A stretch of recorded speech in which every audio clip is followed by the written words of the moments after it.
আসসালামু আলাইকুম, welcome back to my channel Shanta Akter. আজকে আরেকটি নতুন ভিডিও নিয়ে আসছি আফটার লং টাইম।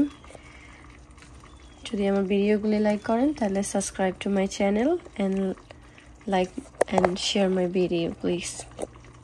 আজকে ডাল রান্না করব। এটি এখানে মসুর ডাল নিয়ে নিছি, তার সাথে আছে বলেন তো এটা কি?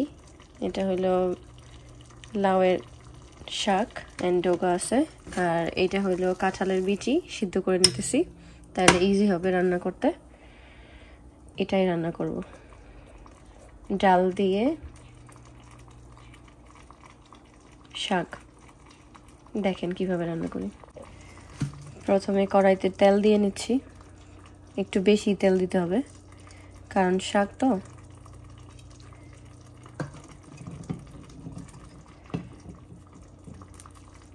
তারপর এখানে পেঁয়াজ কেটে রাখছি,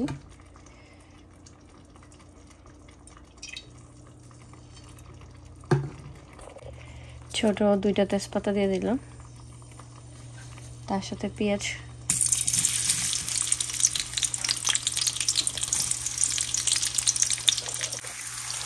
এখানে এটা ভাজা ভাজা হইতে থাকবে।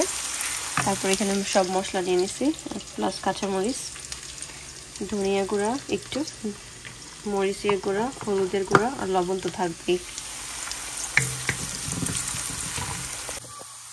পেঁয়াজটা ব্রাউন হয়ে গেছে অলমোস্ট। এখন আমি আদা রসুন দিয়ে দেবো। আদা থেকে রসুনের পরিমাণটাই বেশি থাকবে। লবণটাও দিয়ে দেবো।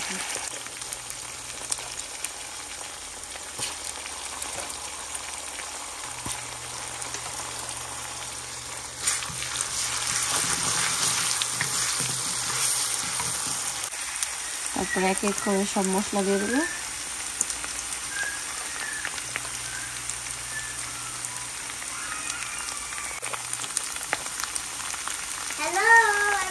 মরিচ দিয়ে দেবো আর হাফ চা চামচ হলুদ।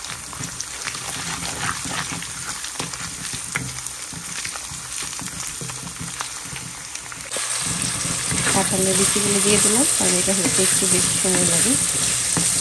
এটা কষানোর পরে শাকগুলো দিয়ে ডাল দিব, কারণ ডাল হয়তো বেশি সময় লাগে না। যে যেরকম ঝাল খান ওরকম দিয়ে নেবেন।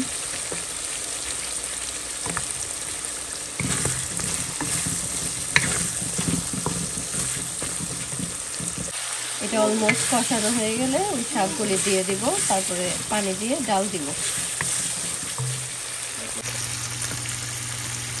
এখন শাকগুলি দিয়ে দিব, ভালো করে ধুয়ে নিচ্ছি শাক। এটার সাথে এখন কষাই নেব ভালো করে। শাকগুলি অলমোস্ট কষানো শেষ, এখন ডালগুলি দিয়ে দিব।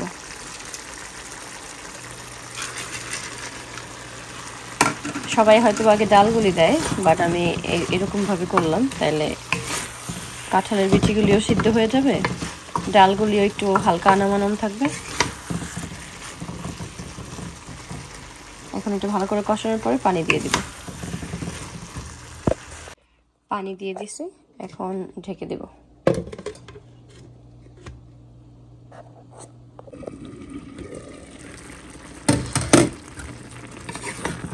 অলমোস্ট হয়ে যেতেছে, একটু পরে জিরার গুঁড়ি উপর দিয়ে দিব। ডালটা আর একটু সিদ্ধ।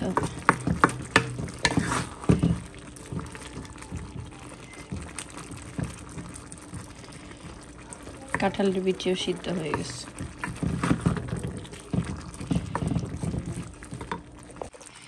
জিরার গুঁড়িটাও দিয়ে দিলাম,